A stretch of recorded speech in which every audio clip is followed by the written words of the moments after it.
Alright, and next up we've got the Runaway scenario. In this scenario we play as the mayor's daughter, in case you couldn't tell from the fucking screen here.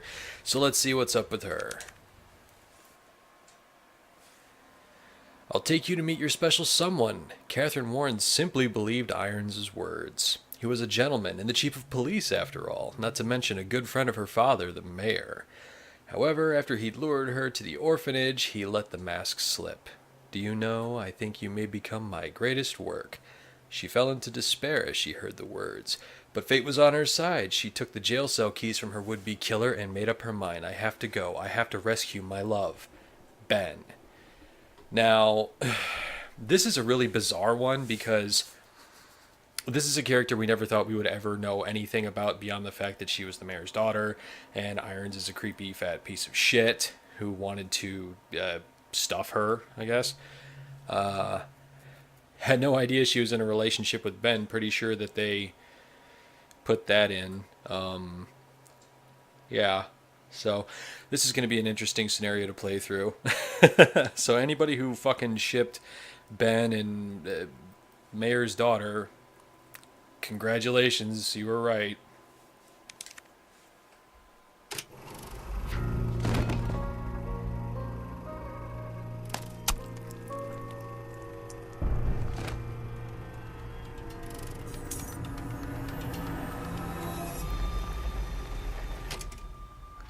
Alright, so here we are playing as Big Dales McKnighty.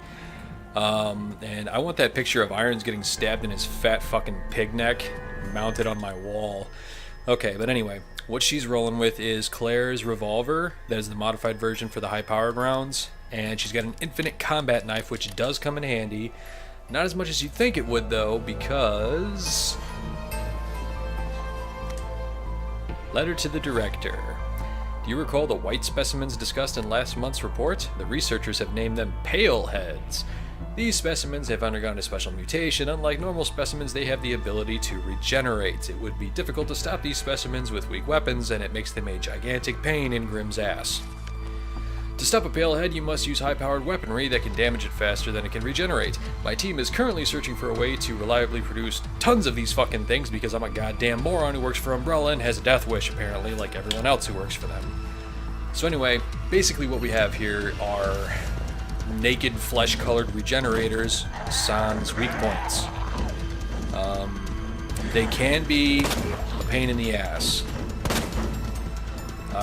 But honestly, they're not too bad once you know how to deal with them. And Infinite Knife is pretty fucking great for this point, like specifically for this point, like right here. But there are so few instances in this run that you're gonna get a single enemy alone long enough to fucking slice him to death that don't get your hopes up. Okay, so speaking of naked assholes, here's our first one.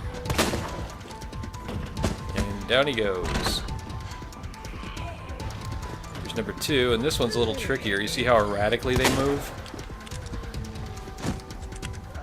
Now you guys might be thinking, what's the big fucking deal? You just took 2 down with headshots, but remember, this is Resident Evil 2 Remake. Headshots are not easy to pull off, and your high-powered rounds are very few and far between. It's not like these dudes are dropping them, see? You do have to get these old keys, though, to open locks to let you into specific parts of the level, which is an extra layer of bullshit, basically. So, yeah, we'll do that. And here's our first gumball machine, and we are going to take the 30 handgun bullets. Now, it's tempting to take the high-powered rounds. I keep wanting to say high capacity for some reason. High-powered rounds, but honestly, you'll get something that makes up for it with dealing with the tougher enemies, the regenerating guys in particular, here in a minute. So, I wouldn't waste my time. And one of the things that you have to deal with in this one is the doggies. They're rough. I mean, everybody loves the Resident Evil dogs. They're just so cute and fluffy and easy to kill.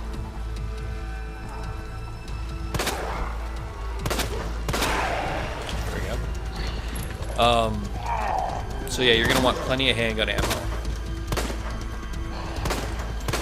You're going to want to not miss too. But luckily this guy gives up if you run back inside these doors. That's why I'm standing in the doorway here. It's a nice... the dogs also cannot make it through this door. They can hit you if you stand in the doorway, but they won't actually come inside. But you see, we just got the flamethrower and another key. The key is for that door. The flamethrower, like the note said earlier, damages the regenerating things faster than they can heal, so that's why it's such a fucking handy thing to have. Alright. Now... And this is, like I said before in my last video when I was doing Robert Kendo, and I'm going to say it again in this one, this is just how I get through these. This isn't me trying to shoot for some special fucking, you know, badass time or anything. I'm literally just trying to, like, show you guys how I get through it and just do a little short run. I think my shortest run with her is like 10 minutes or something. Okay, so here, you can take whatever you want, honestly, I'm not telling you, but I always take the flash grenade, and I save it. I hold on to that shit. Here we've got a bus that doubles as a zombie clown car. Yeah, there's a lot of them in there. You know, you just let them get out. Let them disembark. I mean, clearly we want that guy. But then we also want to just lead these guys away from the bus as much as possible. Now, yeah, this is wasting time. Like I said, I'm not in any fucking hurry here, really. I'm just trying to do my best to show you guys how to make it through, and then from here you can modify it and tweak it however you need it to, but there's some fuel, which is good because we're going to need that. Now these dudes are a pain in the dick, but watch their legs. You see how they light on fire like that? That means they're dead. When they completely ignite head to toe, that means they're going to fall down and die, so you can approach them. They won't grab you. Got another gumball machine over here.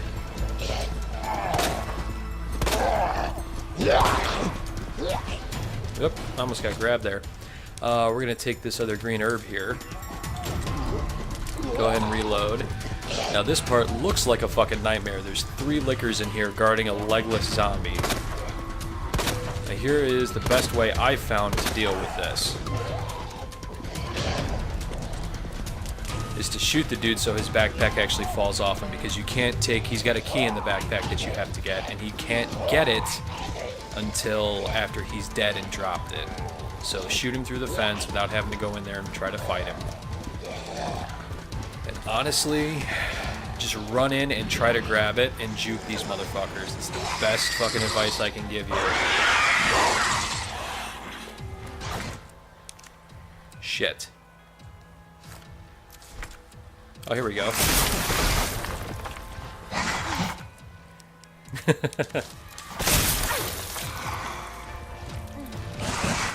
There we go. Whatever you do, don't stop moving. You can serpentine if you fucking want to, for all the good it's gonna do you. Use the key and keep clicking forward, because when you do this, it stops you. Like, the world just decides to stop and wait for you. Okay, and the lickers will not follow you out here. As you can see, they reset. Now, if you walk through here, you won't alert that asshole, this one, or there's another one over there on the ground. So you can just kind of bypass those guys. Bust out your flamethrower. These guys, unfortunately, get up regardless. So I give her a squirt just because. Now, what you want to do here primarily is light him up to slow him down. And then just juke him. Just get past him. Alright. Here, I go for the 50 handgun bullets. Again, you guys can go for whatever you want, but I like having shit tons of handgun ammo on hand. If for nothing else, it really helps in these next couple sections where there are going to be a shit ton of enemies. And I hope you like these pale heads, because here's fucking 2 of them, like fucking side by side.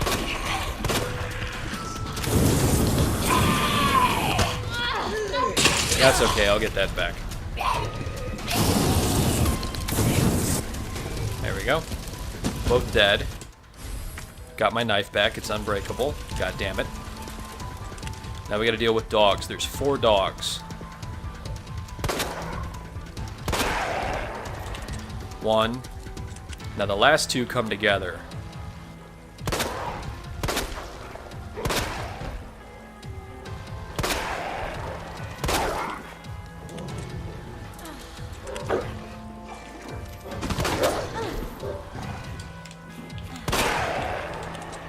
Oof, that was close. But full health. Eat a dick. And yeah, you can try. There are something I didn't mention in the first video is that there are training modes you can try that give you shit tons of ammo and like kind of swap out some of the enemies so it's not as difficult. But honestly, it's I don't really like. The training mode is just good for familiarizing yourself with the level. I'm just gonna kill this guy with normal bullets just to show you guys like how much fucking shit you have to do to kill one of these things. A little bit more than your average zombie. There we go. So yeah, flamethrower or the high-powered rounds if you want to go that route. Like you saw me do earlier, you can slow them down with your handgun before you go burning them.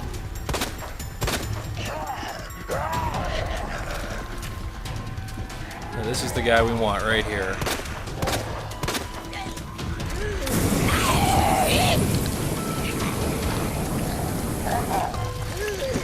There we go. Need that key, goddammit. Alright.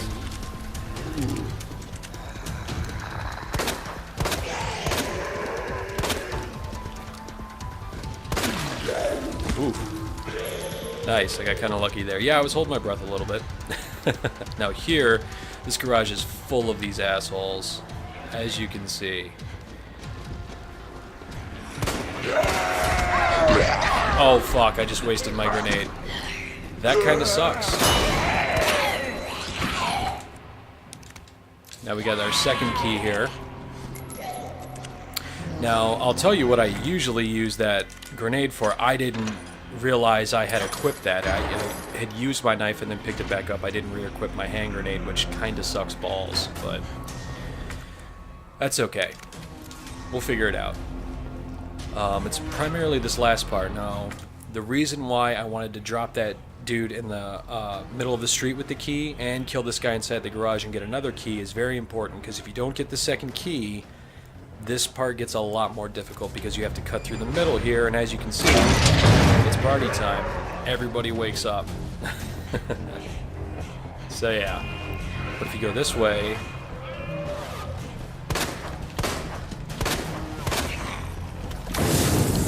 there's this ass clown to get out of the way.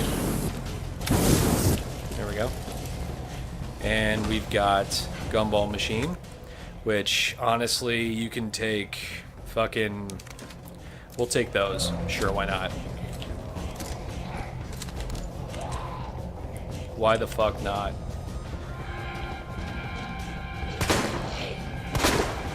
There we go. That's okay.